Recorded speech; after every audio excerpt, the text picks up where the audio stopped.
I'm Clara Nightwell, and I'm here with Rowan Hartsteele. Good evening, everyone. And tonight, we're stepping into one of the most explosive moments in human history. Not a legend, not a slogan, a real moment when ordinary people looked at their world and said, "This can't go on like this." The French Revolution. A king, a queen, a starving population, and a system that had been breaking for a very long time. A world where a tiny elite lived in luxury, while millions lived with hunger, fear, and no voice at all. Most people know the images, the guillotine, the crowds, the chaos. But behind those images, there were human beings, families, dreams, desperation, and ideas powerful enough to tear down an entire civilization. So over the next 5 parts, we're not just going to list events. We're going to walk inside them. We'll ask what life was like before everything broke. What made people finally say no more? And what happens when hope and fear start burning at the same time? Because the French Revolution wasn't only about France. It was about what happens when human beings decide they deserve a different kind of life. And the world has never been the same since. So let's begin. Part 1. The World Before the Storm. Before any crowd gathered, before any stone was thrown, before anyone imagined that an ancient monarchy could fall, France was already living inside a quiet crisis.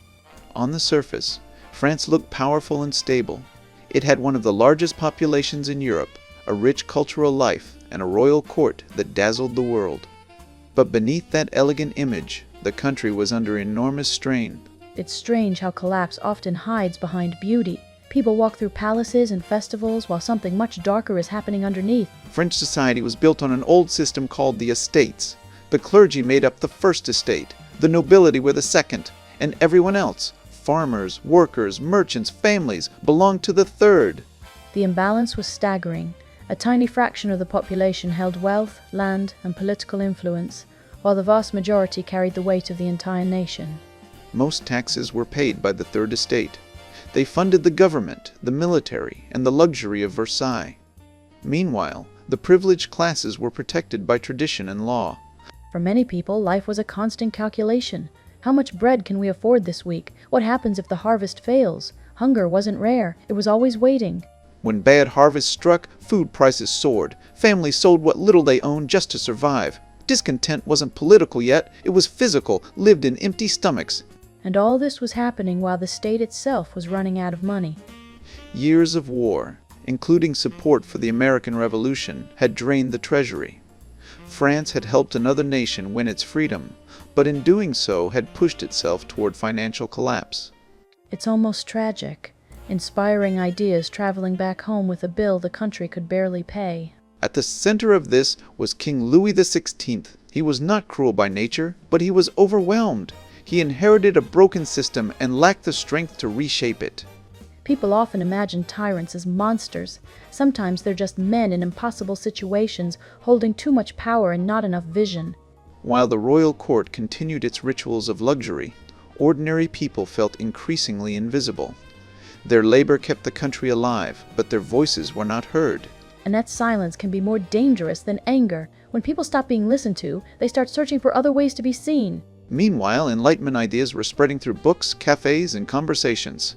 Philosophers questioned whether kings were chosen by God, and whether people might have rights simply because they were human. Those ideas can feel abstract, but when they reach a hungry and frustrated population, they become explosive.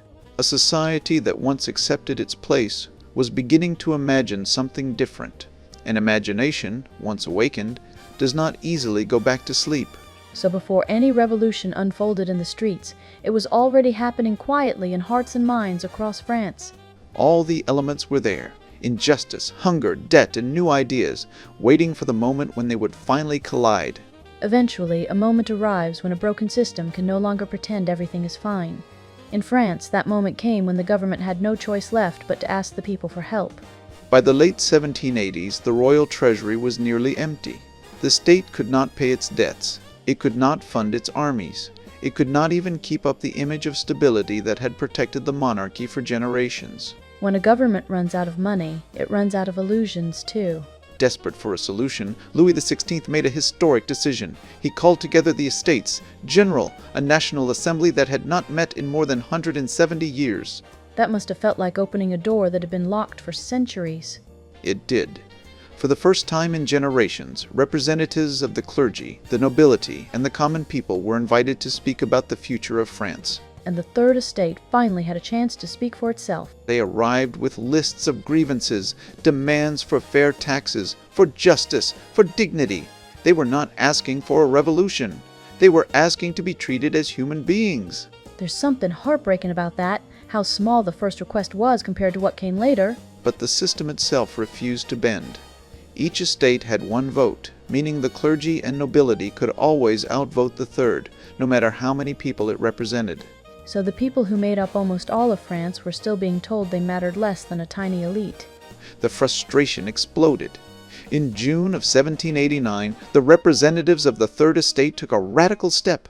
They declared themselves the National Assembly, claiming the right to speak for the entire nation. That was more than a political move. That was people saying, "We are France." When the king tried to block them, they met in a nearby tennis court and swore an oath not to separate until a new constitution had been written. The tennis court oath. A simple promise, but history-changing. Outside the halls of politics, Paris was growing tense. Rumors spread that the king would use force to shut the movement down. Soldiers were seen in the streets. Fear began to take hold. And fear, mixed with hunger, is a dangerous thing. On July 14, 1789, crowds moved toward the Bastille, a fortress prison that symbolized royal authority. They wanted weapons. They wanted to protect the revolution they felt was being born. It wasn't just about freeing prisoners. It was about breaking a symbol. When the Bastille fell, something changed forever. The people had challenged the king and won. From that moment on, France was no longer the same country it had been before. Power had shifted. Not completely, not safely, but irreversibly. After the fall of the Bastille, something extraordinary happened.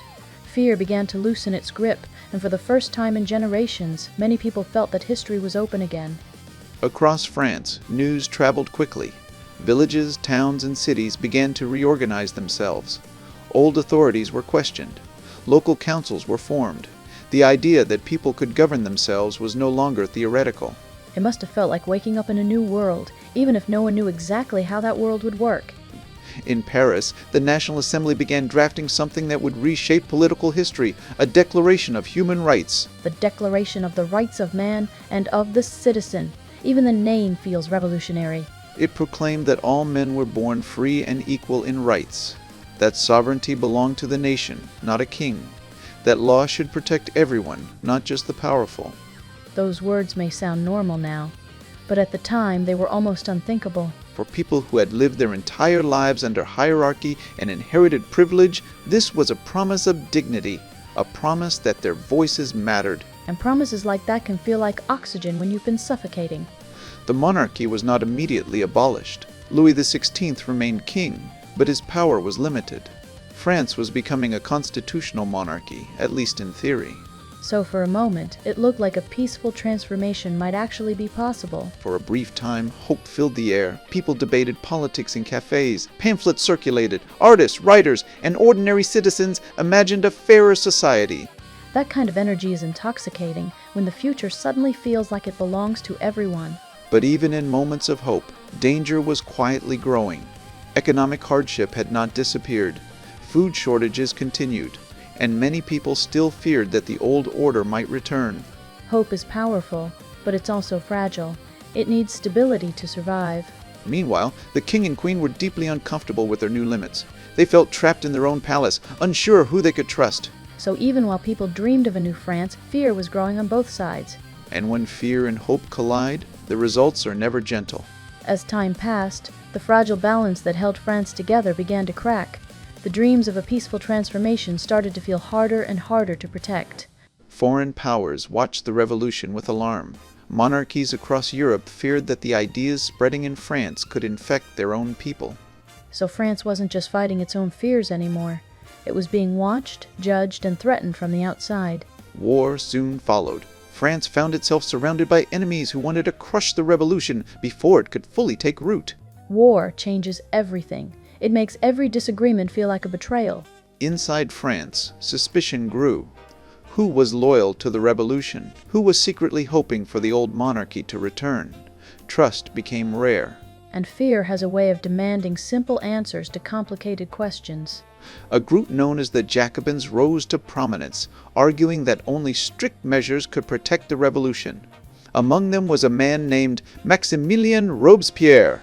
He believed deeply in virtue, and that belief would become something terrifying. Robespierre and his allies argued that enemies of the revolution were everywhere, and that to save the new France, those enemies had to be eliminated. So the revolution, which had begun with ideas of freedom, slowly turned toward fear and punishment. The reign of terror followed. Thousands were arrested, many were executed.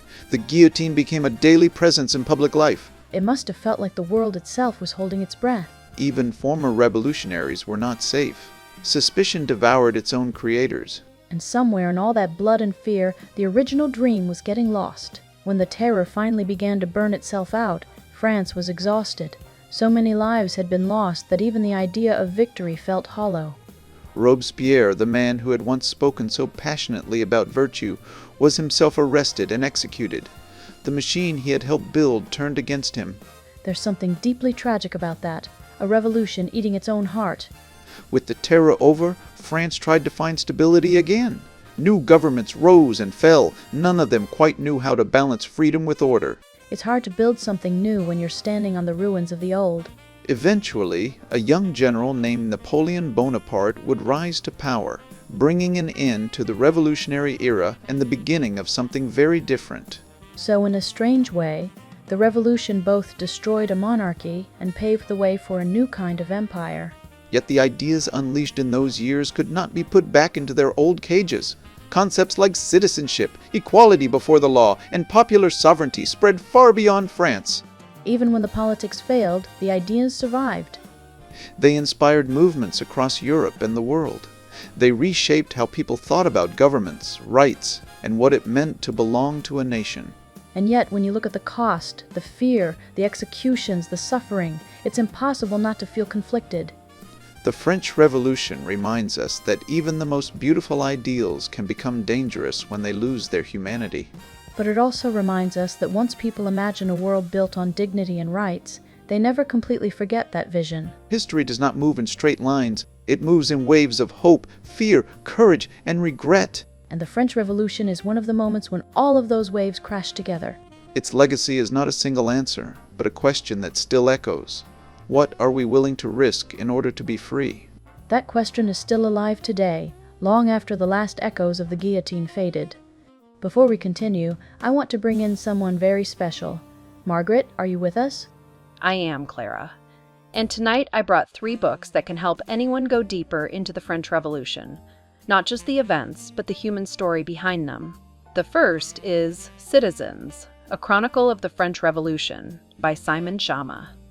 It's vivid, dramatic, and deeply immersive. Schama doesn't just list what happened. He makes you feel what it was like to live through those chaotic, frightening, and hopeful years. The second is The French Revolution by Christopher Hebert. This one is beautifully written and very accessible.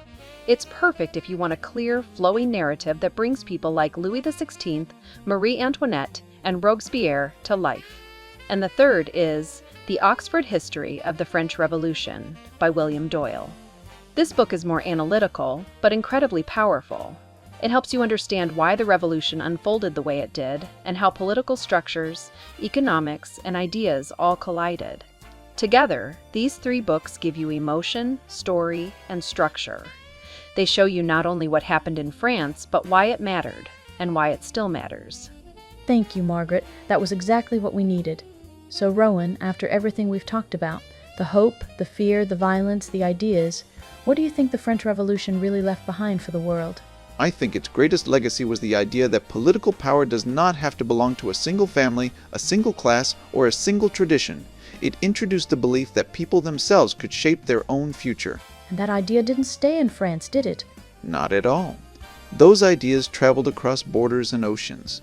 They influenced revolutions, independence movements, and the creation of modern democracies. Even today, when people talk about rights, equality, and citizenship, they are echoing what began in those years. It's powerful, and also a little unsettling, because it shows how something born from so much pain can still shape the world in such a deep way. Exactly. The French Revolution reminds us that change is rarely clean or simple, but it also shows that human beings never completely stop reaching for dignity and freedom, even when the cost is terrifying.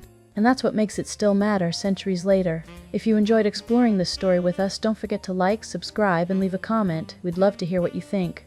And make sure to follow our channel for more conversations like this one. We'll see you in the next episode.